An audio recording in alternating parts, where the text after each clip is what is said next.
खुदावंद आपको बरकत दे। और मैं मेरा जी खुदावंद की शुक्रगुजारी करती हूँ कि जिसने अपनी खादमा पर ये फजल किया कि आज सुबह वो उसकी पाक हैकल में उसके अजायबात का बयान कर सके, उसके बारे में बता सके। उसके बाद प्यारे भाई ब्रदर डेविड जॉन आसी जो इस मिनिस्ट्री के चेयरमैन हैं, और हमारी प्यारी भाभी रूपा, और जितनी भी हमारी कैबिनेट है यहाँ पर वाघा बॉर्डर की, हांडू गुजरा की, इन सब की मशकूर हूँ, इनकी दावत की और खुदावंद की शुक्रगुजारी करती हूँ। लिहाजा जोरदार तालियां सबसे पहले हम खुदावंद के लिए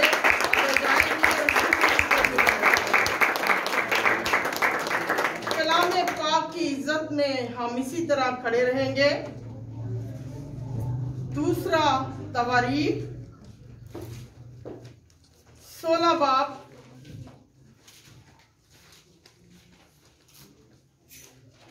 और उसकी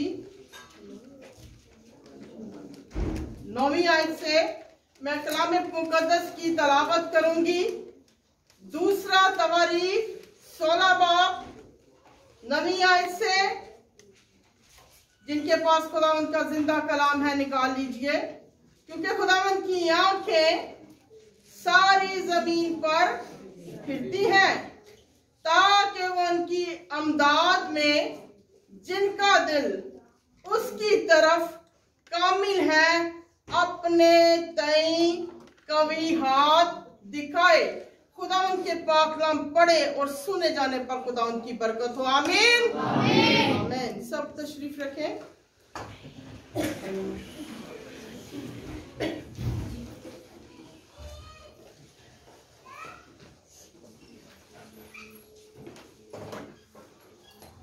बड़ी ही खूबसूरत आयत। आज सुबह हमें ये आयत हौसला देगी कि जिस खुदा की हम परस्तिश करते हैं और जिसके आगे हम झुकते हैं और जिसको हम मुबारक कहते हैं, वो ऊँगता है ना सोता है बल्कि हर वक्त जागता रहता है। हालेलुया। आवाज काटे, करंट नहीं गई ताड़ी आवाज, बत्ती की कोई परवाह नहीं। वो जी उत्ते अग बलदी है ना, ओंदी परवाह करो। और 24 आवर तो कभी मुकनी नहीं है, ठीक है। ऐ तो बत्ती उन्हें गई है, उन्हें फिर आ जाएगी। लेकिन हमें आलमे बाला की तलाश करते रहना चाहिए, उसकी तलाश में रहना चाहिए। मैं उधर बैठी थी, भाभी मुझे पंखा कर रही थी, मैं कहती अगर आप गर्मी में बैठे तो आपके नंबर बढ़ रहे हैं, बढ़ रहे कि नहीं बढ़ रहे? खुदावंद देख रहा है कि नहीं देख रहा कि मेरे बंदे जो है गर्मी में क्या कर रहे हैं? मेरी परस्तिश कर रहे हैं। तो अपने नंबर बताओ, क्योंकि खुदावंद की आंखें सारी जमीन पर फिरती हैं। ये कहने वाला हनानी गैब बीन है, और हनानी गैब बीन जो है, गैब बीन कहते हैं जो आने वाले वक्त के बारे में बताए और जो शगुन को मानता है और उसको नापसंद किया जाता है कौम के अंदर।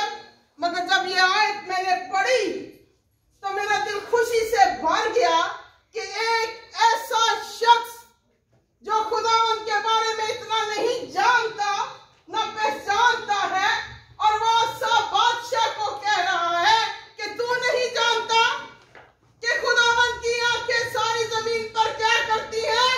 फिरती हैं, और वो तैयार रहती हैं उन लोगों की मदद के लिए जो मुश्किल में हो। आसान अल्फाज में आज सुबह बताऊंगी ताकि खुदा कभी हाथ से उनकी मदद फरमाए।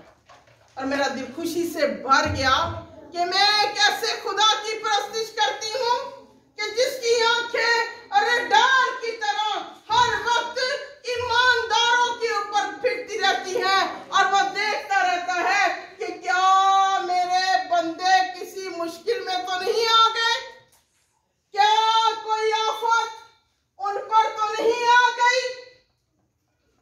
हम कहते हैं कि खुदा काम नहीं करता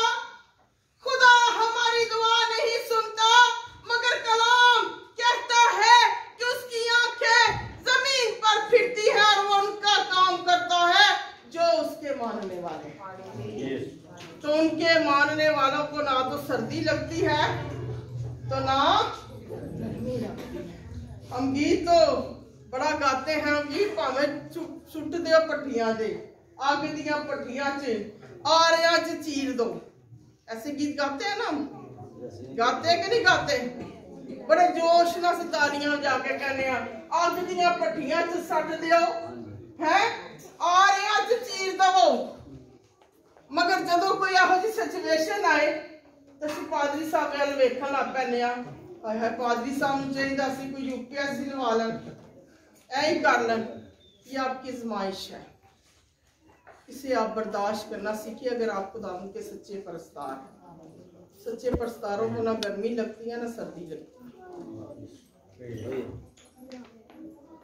तो आंखें फिरती हैं, गैब भी ने आसा बादशाह को आके कहा, क्योंकि आसा बादशाह ने क्या किया, अब बिन हुद पर भरोसा किया, बिन हुद इराम का अब बादशाह था और उसने उसको हायर किया ताकि फौजों को भगा सके और वो ना भगा सका। तो गैब बिन उठकर उसे कहने लगा गैर मजहब का कि ए आसा, क्या तू नहीं जानता कि खुदावन की आंखें जमीन पर फिरती हैं तो वो लोगों की मदद करता है ना, अगर ना फिरती हो तो कभी मदद ना करे। हम 22 की किताब निकालेंगे और बेटी समन आप आ जाए सामने, थोड़ी सी प्रॉब्लम हो रही है मुझे पढ़ने में लाइट की वजह से, इधर आए। 22 की किताब 9 बाब और उसकी 11वीं आयत से हम देखेंगे कि किस तरह 12वीं आयत से कि किस तरह इब्लीस खुदावंद के लोगों की आजमाइश करता है और उनके लिए जाल बिछाता है। बड़ी गौर से सुनिएगा।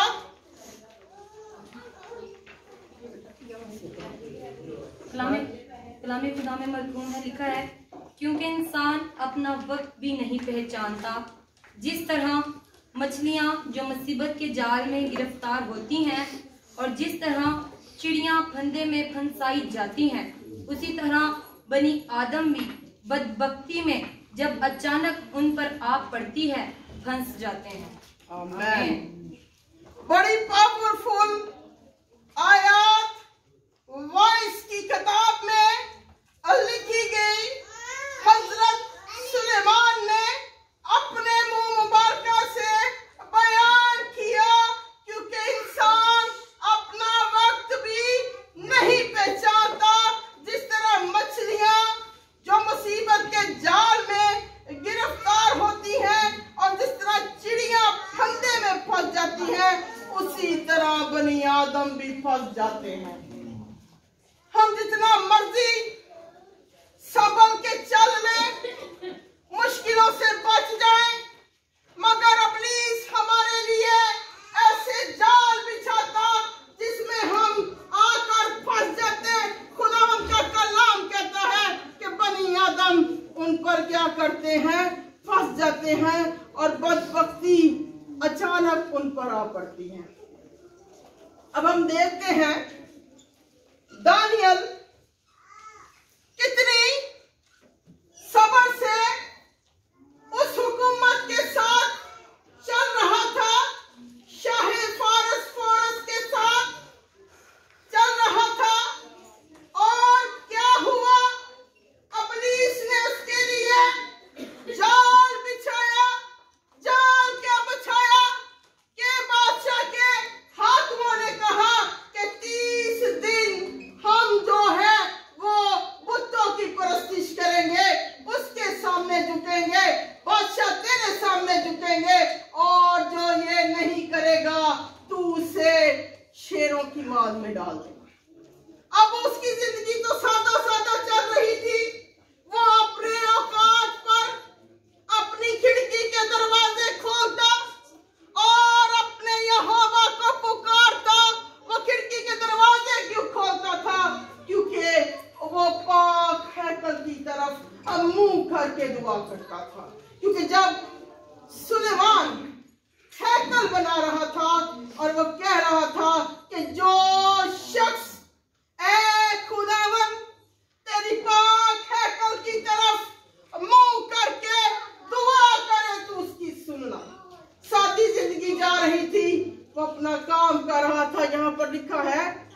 जैसे मछलियों के लिए जाल बिछाया जाता है, चिड़ियों के लिए जाल बिछाया जाता है, इसी तरह उसके लिए भी जाल बिछाया गया और वो रास्तबाज था।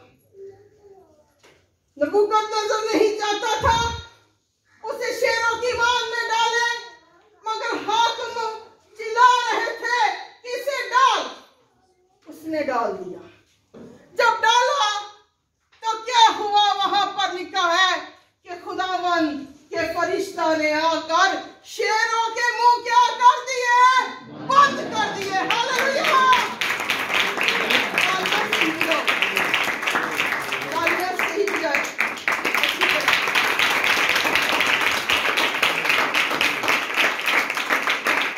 इसका मतलब है कि दूसरे तवारीख 16 बाब में जो कलाम आपको सुनाया गया है वो सच है, जो गैब बिन हनानी ने कहा कि खुदावंद की आंखें क्या करती हैं? जमीन पर फिरती हैं और हर वो शख्स के लिए और उसकी मदद के लिए वो तैयार रहती है। दूसरा हम देखेंगे सदरक, मीशक और अब्दुन्नजू का वाकया। एक बुत बनाया गया और कहा गया कि जैसे ही सितार बजे सारी कौम उस बुत के सामने झुक जाए। अब उनके ऊपर भी वो जाल आ गया। कौन सा जाल? जो वाइस की किताब में हमने पढ़ा कि चिड़ियों के लिए जाल बिछाया जाता है, मछलियों के लिए जाल बिछाया जाता है। हम जितने मर्जी दुआ कर ले, रास्तबाज बन जाए, जब तक हम खुदावंद के टेस्ट को नहीं पास करते, हम रास्तबाज नहीं कहलाते। टेस्ट पर पास करना बहुत जरूरी है। मेरे और आपके यीशु ने भी किया। यीशु ने की टेस्ट पास किया 40 दिन। कितने दिन जी? 40 दिन भूखा प्यासा बियाबान में वो रहा और वो तैयारी करता रहा। किसके लिए? अबलीस से लड़ने के लिए, अबलीस पर फतह पाने के लिए और इस जंग को जीतने के लिए। उसका हमारा तो टेस्ट चंद घड़ियों का आता है, उसका तो टेस्ट ही बहुत लंबा था। कितना लंबा टेस्ट? 40 दिन। और जब खिदमत शुरू की तो 3.5 बरस। और जो आखिरी टेस्ट उसने दिया उसमें उसने सारी दुनिया के लोगों को अबलीस के हाथों से छुड़ा लिया। जोरदार तालियां खुदावंद के लिए।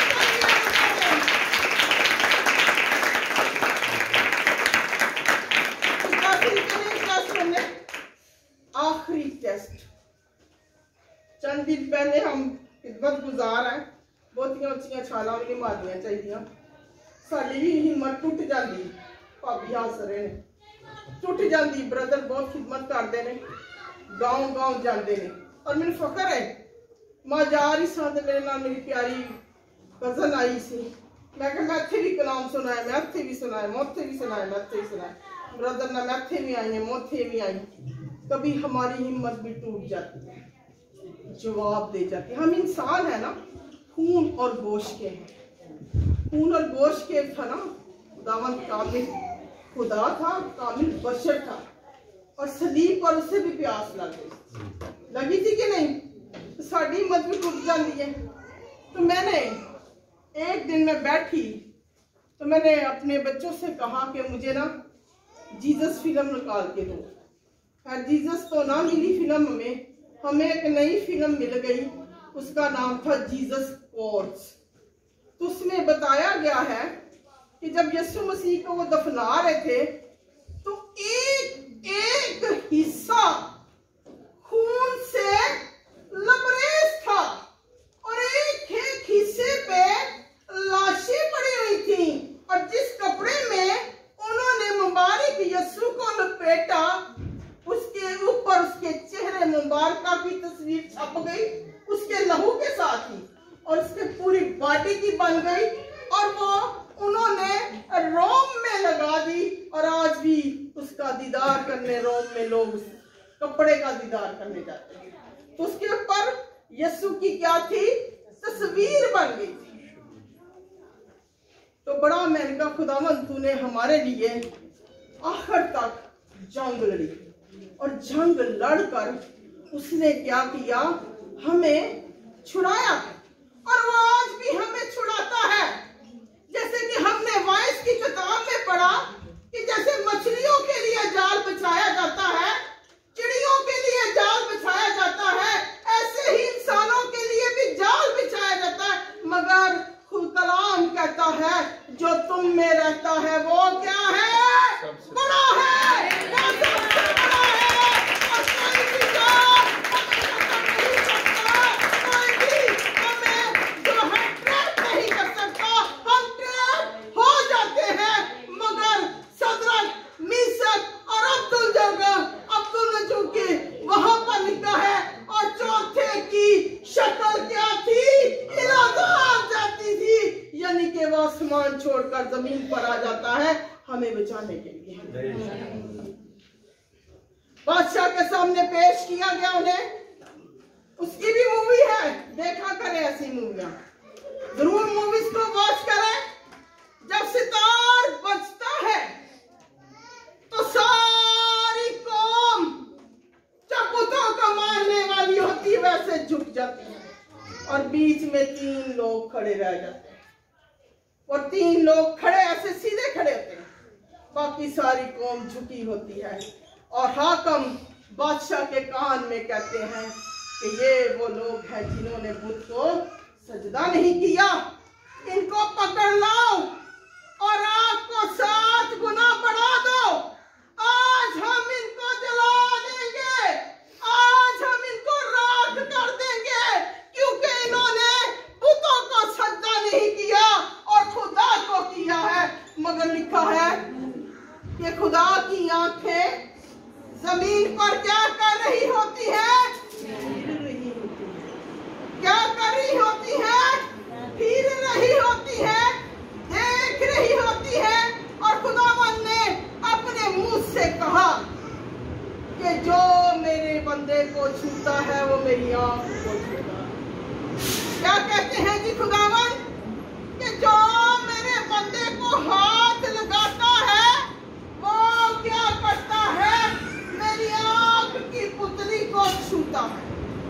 और खुदा उन्हें बचाने के लिए भट्टी में उतर आया, और जब भट्टी में उतर आया, जिन लोगों ने डाला था उनके हाथ जल गए, और हाकिमों ने बादशाह को कहा कि हमने तो इन्हें रस्सियों से बांध कर आग में फेंका था, मगर इनकी रस्सियां तो खुल गई है। उनकी रस्सियां किसने खोली, यीशु ने खोली, क्योंकि यीशु हमारा बादशाह है, उसके बांधे हुए को कोई खोल नहीं सकता, और उसके खोले हुए को कोई बांध नहीं सकता। फिर जय मंगोइयां होने लगी, उसने कहा बंदे तो 3 डाले थे, चौथा कौन है, कहता है अजनबी है चौथा, खूबसूरत है चौथा, और जैसी उसकी शक्ल है, और यीशु आसमान का तक छोड़कर उनके लिए भट्टी। कलाम हमारी जिंदगी में तब असर करता है जब हम उस पर भरोसा करते हैं। क्या करते हैं, भरोसा करते हैं। कलाम हमारी जिंदगी में तब काम करता है जब हम उस पर भरोसा करते हैं। अगर हमारे अंदर ईमान ही नहीं है तो मौजे कैसे होंगे। लिखा है कि ईमानदारों के दरमियान क्या होते हैं, इसीलिए तो यीशु जब सऊद फरमा रहे थे तो उन्होंने अपने शागिर्दों को कहा, क्या कहा जी, कि ईमानदारों के दरमियान क्या होंगे,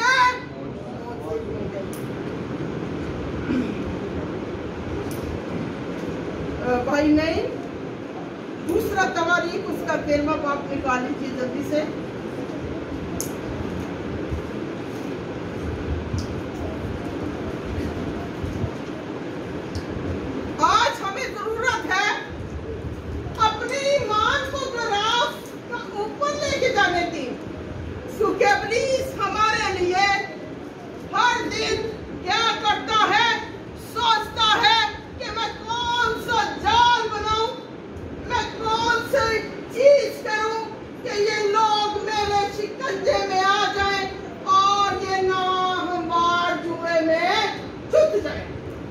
बड़ी कोशिश करता है, मगर खुदा हर जगह अपने लोगों को बचा देता है।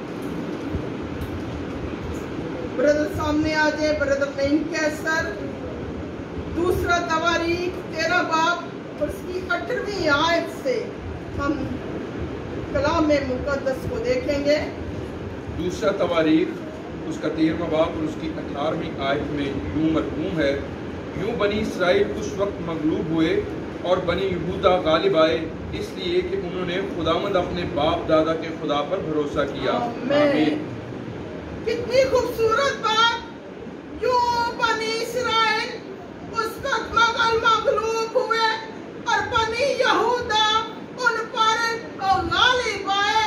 ये उस वक्त की बात है कि रुजाम के ऊपर, रुजाम बादशाह जो है वो सुलेमान का बेटा था और युरबाम जो है वो उसका दुश्मन था। और उसने क्या किया? उसने किया कि उन पर उसने हमला किया। और हमला कैसे किया? हमला आगे से भी किया और हमला क्या किया? पीछे से भी किया। वक्त नहीं है मैं आपको पढ़ के सुनाऊं। और जब हमला किया, जो आयत हमने पढ़ी 18वीं के ऊपर ही लिखा हुआ है, आगे पीछे से जब उन्होंने हमला किया तो क्या हुआ? उन्होंने कुछ ना किया, उन्होंने जिंदा यहोवा को पुकारा और कहा, घुटने टेक कर रुजाम ने और उसकी फौजा ने कि खुदा हमारी क्या करे, मदद कर। और खुदा ने उनकी मदद की। और यहाँ पर लिखा है इसलिए उन्होंने जंग जीती, क्योंकि इसलिए उन्होंने खुदावन अपने बाप दादा के खुदा पर क्या किया? और ये जंग भरोसे पर जीती गई, ईमान पर जीती गई। इस कलाम में बहुत सारी ऐसी जंगों का जिक्र है जो ईमान के वसीला से जीती गई। आपको खुशी करनी चाहिए, क्योंकि आपका और मेरा खुदा ऐसा मुबारक खुदा है कि जब हम उसे पुकारते हैं तो वो क्या करता है? हमारी दुआ को सुनता है, हमारी दुआओं का जवाब देता है। बहुत सारे हवाला जात हैं इस पर, अगर मैं सुबह से शाम तक भी अब बोलती रहूं तो ये कभी खत्म नहीं होंगे। अब हम जुबानी कलाम का मुताला करेंगे। यिर्मयाह 17 मत निकालिएगा, आयत 15 यहाँ पर लिखा है, खुदावंद फरमाता है कि मालूम है वो आदमी जो इंसान पर तवक्कल करता है, बशर को अपना बाजू बनाता है। यहाँ पर लिखा है कि मालूम है वो शख्स, यानी कि वो शख्स मालूम है जो खुदावंद पर तवक्कल नहीं करता। हमें आज खुदावंद पर तवक्कल करना है, खुदावंद पर भरोसा करना है, खुदावंद को मुबारक कहना है। मैं ज़बूर 121 में लिखा है, मैं अपनी आंखें पहाड़ों की तरफ उठाऊंगा। अब ज़बूर नवीस क्यों कहता है? क्योंकि खुदावंद के कलाम में लिखा है कि खुदावंद की आंखें जो है वो जमीन पर क्या करती हैं? फिरती हैं। और वो कहता है कि मैं अपनी आंखें कहाँ उठाऊंगा? पहाड़ों की तरफ उठाऊंगा। मेरी कुम्मत कहाँ से आएगी? मेरी कुम्मत खुदावंद से है। जिसने आसमान और जमीन को बनाया वो मेरे पाँव को फिसलने ना देगा, मेरा मुहाफिज है, ऊँघने का नहीं। फिर एक और ज़बूर में लिखा है, ज़बूर 123, तू जो आसमान पर तख्त नशीन है, मैं अपनी आंखें किसकी तरफ लगाऊंगा? तेरी तरफ लगाऊंगा। अब ज़बूर नवीस क्या कहता है कि मैं अपनी आंखें किसकी तरफ लगाऊंगा? तेरी तरफ लगाऊंगा। जिस तरह गुलामों की आंखें अपने आका के हाथ की तरफ और लौंडी की आंखें अपनी बीवी के हाथ की तरफ लगी हैं, उसी तरह मेरी आंखें तेरी तरफ है। सुबह हम आए, बड़ा प्यारा बेटियों ने ज़बूर गाया, रब खुदावंद उच्ची को बोल, रब खुदावंद, रब खुदावंद। और ज़बूर नवीस कहता है जमीन और उसकी सारी ममूरी किसकी है? खुदावंद की है। तो क्यों ना जिसकी सारी ममूरी है, जिसकी सारी हजूरी है, हम उसी की इबादत करें, ताकि कभी हम मुश्किल में पड़े तो वो हमारी मदद को तैयार है। आपके सामने तो चलते फिरते भाई जो है वो एग्जाम्पल है। बहुत दफा जब कभी हम बहन भाई आपस में बैठते हैं तो ये शेयर करते हैं। एक दफा बड़ा नाग इनके हथेली पे काटा, वो नाग जिसके डसते ही बंदे मर जाते हैं, इधर ही काटा। खुदा ने अपने बंदा को बचा लिया, क्योंकि उसकी आंखें क्या करती हैं? जमीन पर फिरती। हर लिखा है कि अगर कोई जहरीली चीज तुमको, अगर किसी खादम को पहचानना हो ना, तो वो ये होता है कि उसको कुछ खा भी ले तो वो मरता नहीं। साधु सुदर्शन को 3 दफा जहर दिया गया, 1 दफा उसके अपने खानदान वालों ने दिया और 2 दफा किसी और ने दिया, मगर वो मरा नहीं, क्योंकि उसके ऊपर यीशु का हाथ।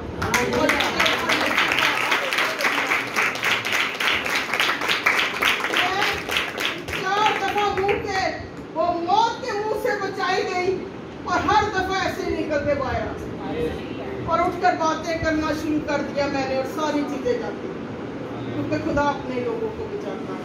उसने बटियों से बचाया, उसने शेरों से बचाया, उसने आस्तर मलका को हमान से बचाया, उसकी कौम को बचाया, क्योंकि जिसकी हम खुद इबादत करते हैं वो मुबारक।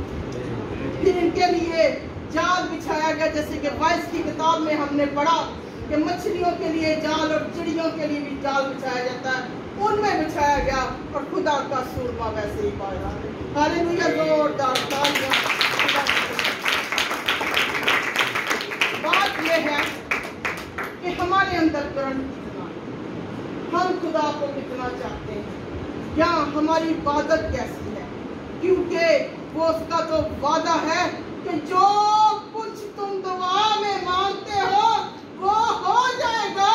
और फिर अपने मुंह मुबारका से वो फरमाता है कि जो काम इंसान नहीं कर सकता वो खुदा करता है। हालेलुया।